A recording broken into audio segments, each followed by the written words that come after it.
maaari ka naming sampahan ng kaso. Para maiwasan ito, magbayad ka ng malaking halaga. Huwag basta-basta maniniwala.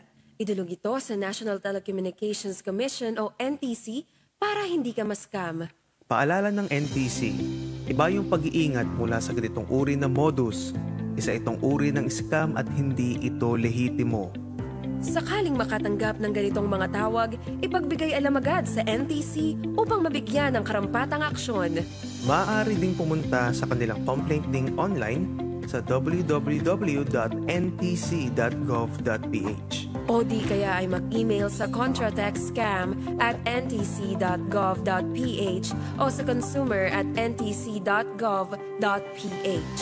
O tumawag sa kanilang 24/7 hotline 1682 at sa mga numerong 892-04464 8926-772 at 892-13251. Lunes hanggang Biyernes mula alas 8 ng umaga hanggang alas 5 ng hapon. Huwag magpapaisa.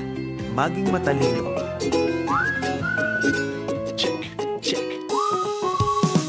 Paggising sa umaga, ikaw na ang kasama. Tugtugang pampagana, pampabangon ko sa kama. Sa biyahe o tambayan, sa bahay o tindahan, kahit saan abutan, tunay mo na kaibigan. Tara na't sumabay, hey! Fun walang kumpay, hey, hey! Itaas ang kamay, hey! Feel the vibe, don't be shy. Tadhana natin to, Destiny Radio, ikaw ang gusto ko.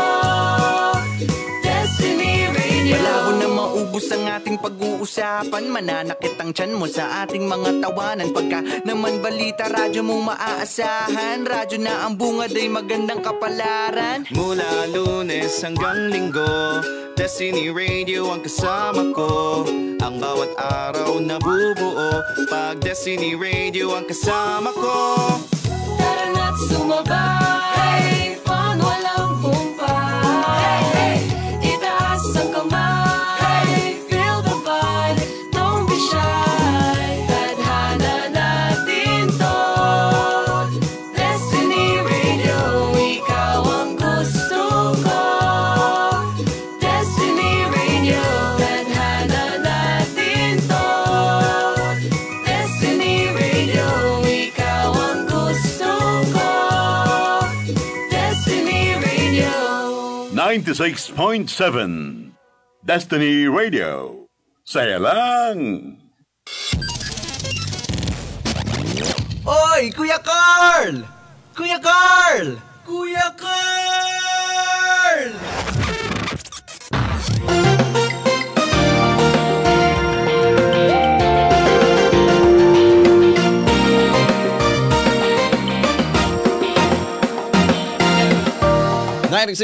Destiny Radio. Saya lang. Hello mga ka-Destiny. Magandang hapon sa inyong lahat. Sana lahat ay nakakain na. Maliban sa akin. Charot lang. Hello sa mga ka-Destiny natin dyan. At binabati nga pala ang Tayabas City. Yan, binabati po ng Agosto de 13 ang Tayabas. Holiday po ngayon sa Tayabas, Quezon, and hopefully lahat po ng mga Tayabasin at syempre na taga Quezon, syempre, at ngayong Agosto kasi parang buwan ng puro holiday sa Quezon. Yeah, hello po sa ating lahat. Magandang hapon po. Sana ay nag-e-enjoy kayong pakikinig dito sa estasyong pinipili ang saya, 96.7 Destiny Radio.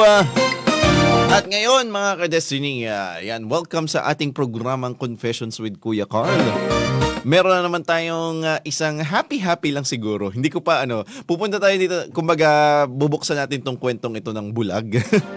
Ayan, at tawag dito, ito kasi ay isang istorya talaga ng confession. Yan, oo. Sabi niya pa nga dun sa kanyang intro ay corny daw, pero whatever.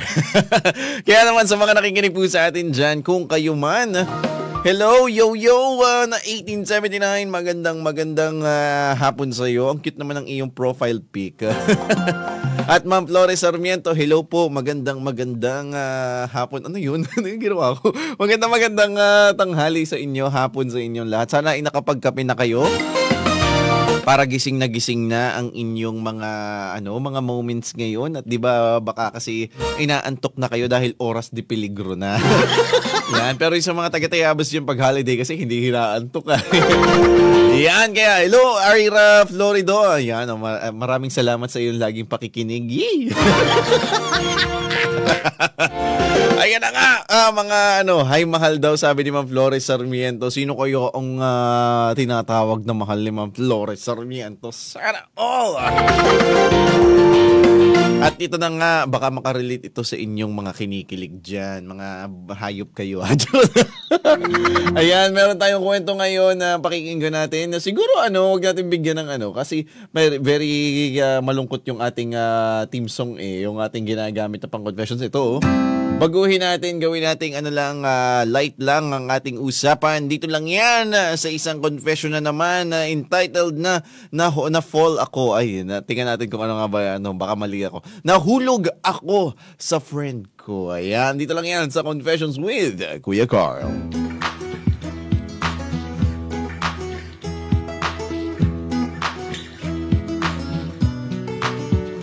Kung gusto niyo pong basahin ang kwento kasama ng inyong Kuya Carl, ay punta po kayo sa aming Facebook Live, DZDG Destiny Radio. At pwede niyo naman po kaming panoorin sa aming mga replay, sa aming mga playlist po sa aming YouTube channel, DZDG Destiny Radio din po. Nandun po ang Dear Diaries, Bugsbugan, Big Boys Chat, Homegrown, at ang aming programa ngayon na Confessions with Kuya Carl. Pa-subscribe na rin po. Maraming salamat po sa mga nakikinig sa amin sa online at offline. Sa radio, sa 96.7 Destiny Radio. At yun na nga. Ano nga ba ang confessions natin confession natin for today? Yan. Sana yan, naglabas na. Yan, ito ay about sa may confession ako. Nahulog ako sa friend ko. Wow. Galing sa subreddit na may confession ako. This is about love and loss. Ay, parang hindi pala masaya ito. Pero pakinggan naman natin ang kwentong ito. Nagsisimula ito sa corny but whatevs. Malawatpad ang atake natin. Yan. May friend ako. They're kind, good-looking, pero most of all ay ang saya niya kasama. And masaya siya ka-chika. Talaga namang pinaulit pa. Parehas lang din naman. Kilig na kilig. At first, di ko pinansin yung growing feelings and I feel like there's something na ngitian. Pang mga ngitian daw. I feel it pag tinatawag niya ako pero I knew this was going to end badly. Ano kaya ang kwento ito? They are one of the most good-looking people. He is. Ano ba 'yun? They ibig sabihin baka LGBTQ yan. They are one of the most good-looking people in our school. But trust me when I say it isn't physical yan. I only fall for people that I feel at ease to. It's at a point of pride that I don't fall for just a person's looks. They get confessed to a lot. Yan, dami daw palang naamin. They knew they were good-looking but that didn't change how they approach situations. I grew to love their attitude and how they face their problems. But I was utterly a fool. They fell for someone good-looking, has great leadership skills and is really easy to talk to. I didn't expect it to hurt. I knew it was going to happen, but it honestly makes me want to laugh. Bakit naman? I feel so broken over someone else's feelings. That's weird. I feel so juvenile. Like, why would this hurt me so much when it shouldn't? I knew this was going to happen. I told a friend how I was feeling and the advice was to move on and let go. I can't do that. I think. I've been trying to pick up the pieces. I did not think I'd be broken, but here I am. I've been through worse. I can do this. Oh, yun lang. Ano nga kaya ang mga comment? Kakaunti lang yan, no? You're attractive to multiple friends. Guys, leave some for the rest of us. I think nasa gender spectrum friend niya. Oo. Yun nga. Yun yung unang confusion na ano eh. Ayan na naman ng isang confession na naudlot na dahil may nagmahal na silang iba. Oh my God. Sorry po. Ba't ka tawa? Hindi, yung mga ganitong sitwasyon, yan. Ito kasi yung mga, kahit ano eh, kasi nakita ko nagpalugay-lugay pa siya sa kanyang statement. Hindi na lang siya nag-focus dun sa kanyang nararamdaman dun sa ano. And I think it is apparent dun sa kanyang personality. Parang pinafantasize niya yung feelings niya dun sa na without taking it to the reality. Hindi niya dinala sa reality. Bakit di na lang siya nag-confess din dun sa friend niya? Parang sa sobrang admiration niya yan eh. Hindi niya pinanindigan or hindi niya binigyan ng pagkakataon yung feelings na mag-prosper. Dapat inamin mo na. Nako, dapat ay sinabi mo na. Hindi yung ganito ang nangyari. Ang pa naman ng intro, corny but whatevs, malawat pa ang atake natin. Pero hindi naman kumbaga wala siyang sinabi about doon sa kanyang basta sinabi lang niya may feelings lang siya tapos inadmire lang niya yung tao. Ay ganun ka na lang ba? Magmamahal ka ng tahimik? Ang dami kong kantang pwedeng ilagay para sa'yo. Ang dami kong kantang pwedeng ibigay na pang reflection song sa iyo. Reflection song! Yan. Pero talagang mga ka-Destiny, itong mga gaytong moment, yan, sabi natin lagi sa inyo. Yung sa mga may nararamdaman sa kanilang mga friend, why not kumbaga, ngayon, Timo, nagsisisi ka kasi hindi ka makamove on. Hindi mo alam kasi ang gagawin. Kasi hindi mo alam kung anong gagawin mo dun sa feelings mo. Kasi hindi mo siya na-express. Sa mga meron dyang sabi niya 1879. Sa mga may dyan, sa mga may mga tao dito, may friend na nahulog kayo doon sa friend nyo.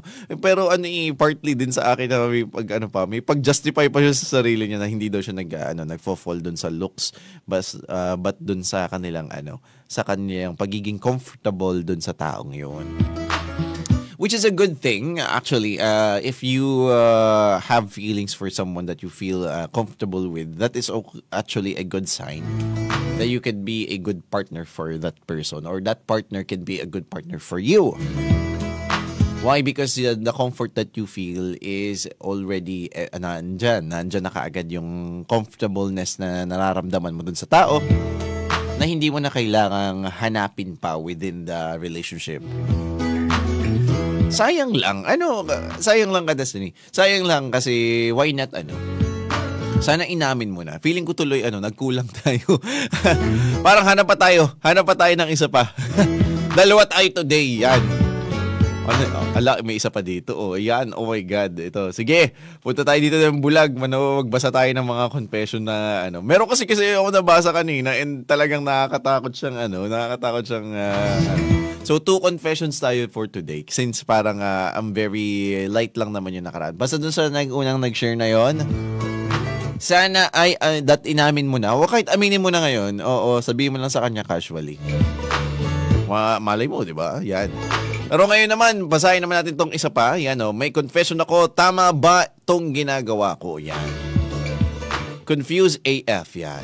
Sa mga nakikinig po, isa pa po itong story na babasahin natin today since parang kinulang tayo dun sa isa. Sabi naman dito, hi, I'm not sure if this is the right Selba, but let me breathe. I am currently residing here abroad. To make the story short, may asawa na ako dito and dito kami nakabase sa US, both 27s.